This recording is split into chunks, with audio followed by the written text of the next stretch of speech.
Hello everyone, নিঝুম সন্ধ্যায় আপনাদের সবাইকে স্বাগতম। কাছে এবং দূরের যে যেখান থেকে আমার ভিডিওটা দেখছেন, আশা করি সবাই সুস্থ আছেন, ভালো আছেন। আর আমরাও সুস্থ আছি, ভালো আছি। আর আজকে আমি রান্না করব সরপুঁটি দিয়ে, কচুরমুখী দিয়ে। তো এই পুঁটি মাছটার ওজন ছিল প্রায় 1.5 কেজি। তো এই সরপুঁটি মাছটা খেতে অনেক মজা লেগেছে। তো খাওয়া দাওয়ার পরে আমি অবশ্য ভিডিও ভয়েস দিচ্ছি, ওই জন্য এটা বললাম। পুঁটি মাছটা অনেক বড় ছিল, তো আমি কাটার সময় মেপে দেখছিলাম। আর পুঁটি মাছটাই এত পরিমাণ মজা লেগেছে, তো না বলে আর পারলাম না। তো আমার ভাই বলল যে দিদি, পুঁটি মাছটা কচুরমুখী দিয়ে রান্না করে খা, তাহলে বেশ মজা লাগবে। ও নাকি পুঁটি মাছ দিয়ে কচুরমুখী রান্না করে খাইয়েছে আমার মা, ওর কাছে অনেক মজা লেগেছে। তো ও এজন্য আমাকে বলল পুঁটি মাছ দিয়ে কচুরমুখী রান্না করার জন্য। তার জন্য আমি পুঁটি মাছগুলো কেটে নিয়েছি।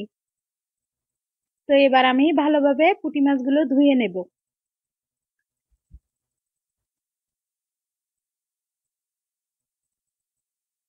তো পুঁটি মাছগুলো আমি সুন্দরভাবে ধুয়ে নিয়েছি।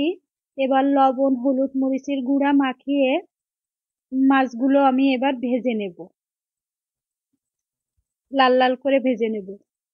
আর আমি যে কোনো মাছ একটু বেশি না ভাজলে খেতে পারি না, আমার কাছে কেমন গন্ধ লাগে।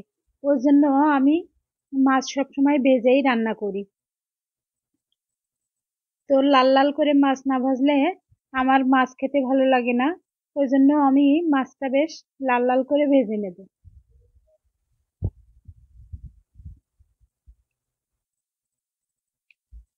তো কড়াইতে কিছু তেল দিয়ে আমি মাছটা এই যে ভেজে নিচ্ছি।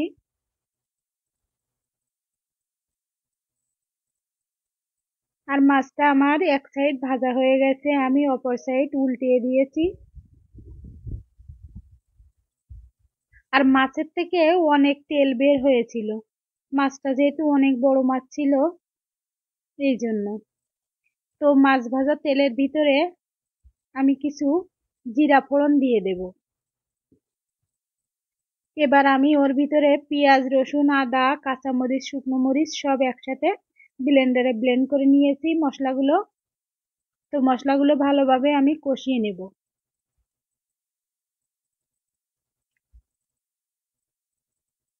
আর এই তো মশলাগুলো আমি সুন্দরভাবে কষিয়ে নেওয়ার চেষ্টা করছি।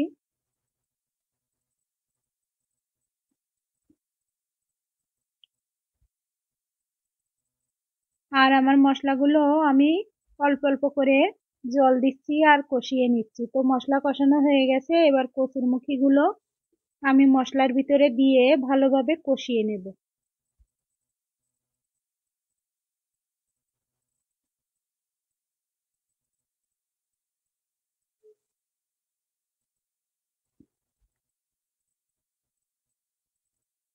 তো আমার কচুরমুখী গুলো আমি ঢাকা দিয়ে ভালোভাবে একটু কষিয়ে নেব। তো আমার কচুরমুখী গুলো কষানো বা ভাজা ভাজা করা প্রায় হয়ে গেছে।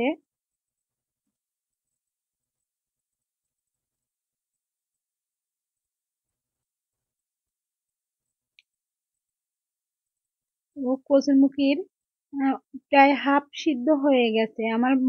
কচুরমুখী কষাতে কষাতে প্রায় কচুরমুখী অর্ধেক সিদ্ধ হয়ে গেছে। তো এবার আমি জল দিয়ে দিচ্ছি, হালকা উষ্ণ গরম জলটা আমি কচুরমুখীর ভিতরে দিয়ে দিলাম। আর যে কোনো তরকারিতে গরম জল ব্যবহার করলে তরকারির স্বাদটা বেশি ভালো হয়। আর এই তো মাছগুলো ভেজে আমি উঠিয়ে রেখেছি। তো আমার কচুরমুখীটার ঝোল ফুটে উঠেছে।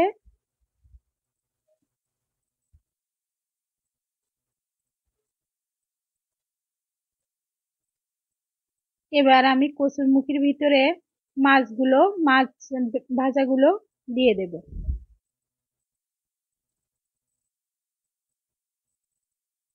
তো আমি একে একে মাছগুলো সব ঝোলের ভিতরে দিয়ে দিয়েছি।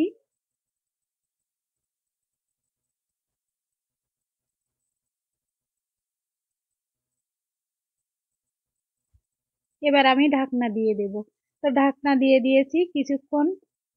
কচুরমুখিগুলো আমি রান্না করে নেব ঢাকা দিয়ে, তাহলে পুরোপুরি সিদ্ধ হয়ে যাবে। তো কচুরমুখিগুলো আমার সিদ্ধ হয়ে গেছে। তো এই তো কালারটাও বেশ সুন্দর এসেছে। তো আর একটু ঢাকা দিয়ে দেব আমি কচুরমুখিগুলো ভালোভাবে নরম হওয়ার জন্য। এবার আমি মশলা গুঁড়া দিয়ে দেব, জিরা এবং গরম মশলা, ধনিয়া গুঁড়া এগুলো আমি দিয়ে দেব। তো সব মশলা আমি একে একে দিয়ে দিয়েছি।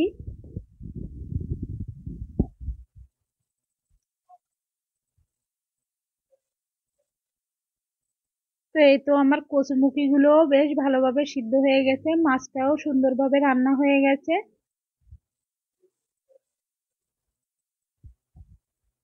আর রান্নাটাও খুব সুন্দর হয়েছিল।